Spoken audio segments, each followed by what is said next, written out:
નાના મોટા સૌને ભાવતા રોજ એવા પોચા અને જાળીદાર એવા ગુજરાતના વર્લ્ડ ફેમસ ખમણ, અને એ પણ સરળ રીતે ઘરે જ બની જાય તો એમાં ઘરની ચોખ્ખાઈ અને દુકાનનો સ્વાદ ભળી જાય.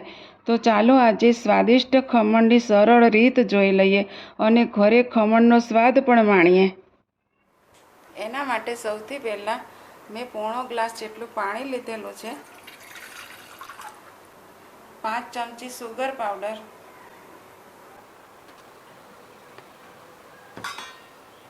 1/2 લીંબુનો રસ લઈ લઈશું.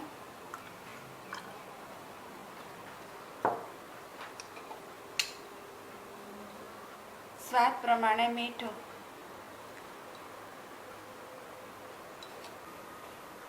આપણે બધું મિક્સ થઈ જાય એવી રીતે ઓગાળી લેવાનું છે. સરસ રીતે ઓગળી ગયું છે.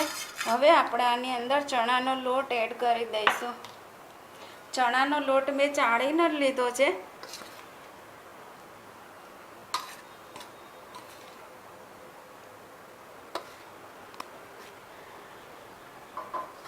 થોડો થોડો ચણાનો લોટ લેવાનો. આપણું ખીરું જાડું નથી કરવાનું. આપણે નાયલોન ખમણ જેવા જ ખમણ બનાવવાના છે, એટલે થોડો થોડો લોટ એડ કરતું જવાનું અને મિક્સ કરતું જવાનું, જેથી કરીને ગાંઠા ન પડે.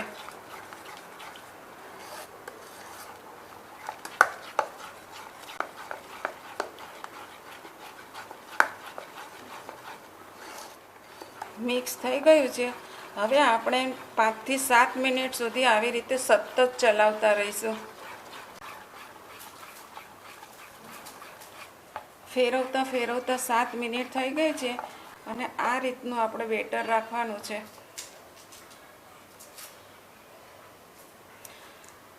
હવે આપણે એને ઢાંકીને 15 મિનિટ રેસ્ટ આપીશું. આપણું બેટર 15 મિનિટ રેસ્ટ કરે ત્યાં સુધીમાં આપણે એક ખમણનો વઘાર કરી લઈશું. ખમણના વઘાર માટે તપેલી લઈ લઈશું. થોડું તેલ એડ કરી દઈશું.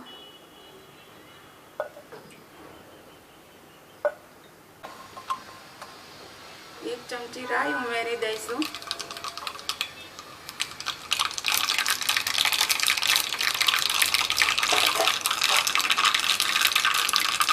રાઈ તૂટી જાય એટલે આપણે થોડું જીરું ઉમેરી દઈશું. ચપટી હિંગ, મરચાં,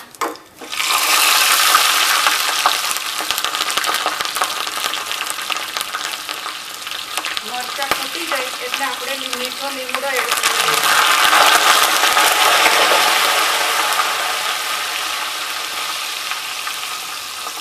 આપણે મરચાંને બળવા નથી દેવાના, તરત જ પાણી ઉમેરી દેવાનું છે.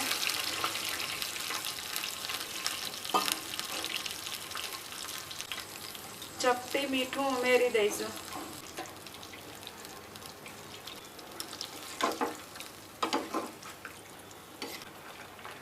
પોણી ચમચી જેટલી ખાંડ ઉમેરી દઈશું. હવે આપણે આ પાણીને થોડું ઉકળવા દઈશું. ખાંડ ઓગળી જાય ને ત્યાં સુધી ઉકળવા દેવાનું.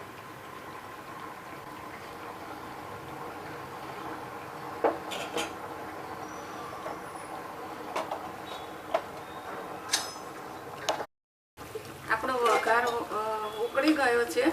ખાંડ પણ ઓગળી ગઈ છે. હવે આપણે ગેસ બંધ કરી દઈશું. આને આપણે વધારે પડતું ઉકાળવાનું નથી. વઘાર તૈયાર થઈ ગયો છે. હવે આપણે ખમણ ઢોકળા મૂકી દઈએ. આપણે જ્યારે ખમણ ઢોકળા મૂકીએ ત્યારે એની ફ્લેમ એકદમ ફાસ્ટ જ રાખવાની છે. જે ફાસ્ટ ગેસ હોય ને એની ઉપર જ આપણે ખમણ બનાવવાના છે. એક જ ધારો તાપ રાખવાનો. મેં આવી રીતે પાણી મૂકી દીધું છે.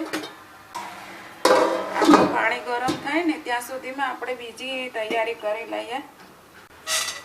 જોઈ લઈએ આપણે.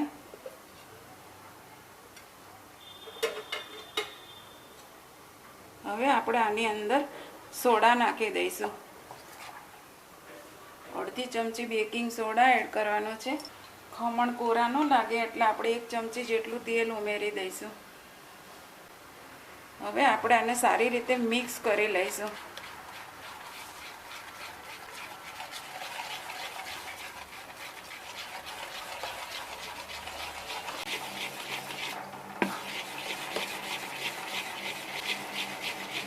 સારી રીતે મિક્સ થઈ ગયું છે. હવે આપણે આને થાળીમાં પાથરી દઈશું. મેં પહેલાંથી જ થાળીમાં ઓઇલ લગાવીને મૂકી દીધી હતી. હવે આપણે આ થાળીમાં આ ખીરું પાથરી દઈશું.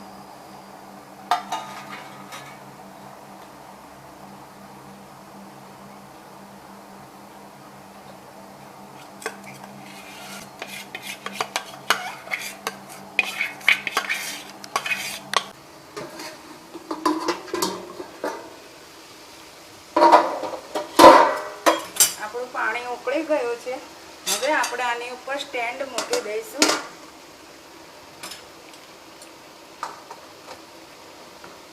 અને આપણે આ ખમણની થાળી મૂકી દઈશું.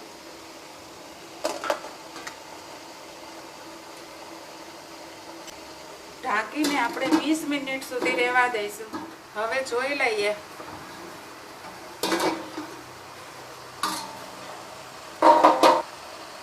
ચેક કરી લઈએ. બની ગયા છે.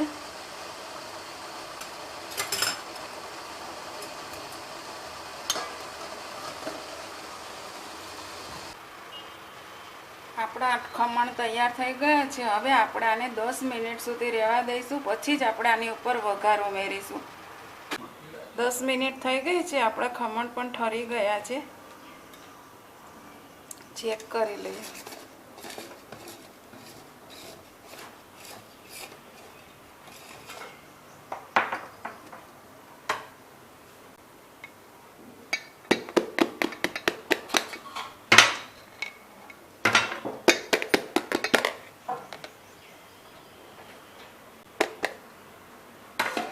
કેટલા સરસ બન્યા છે.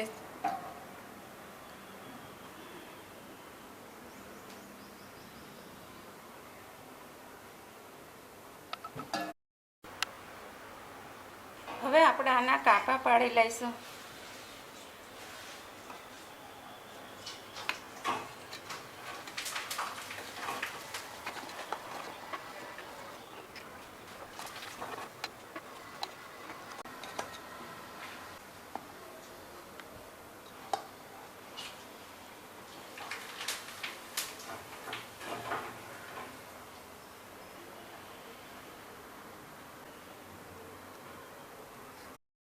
હવે આપણે આની ઉપર આ વઘાર રેડી દઈશું.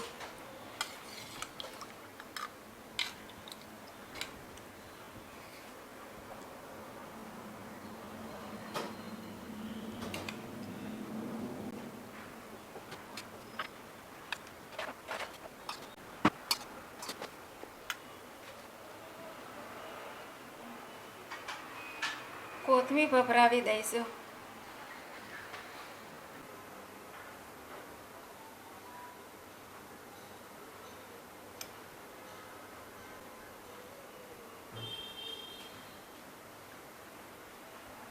ખમણ બનીને તૈયાર છે.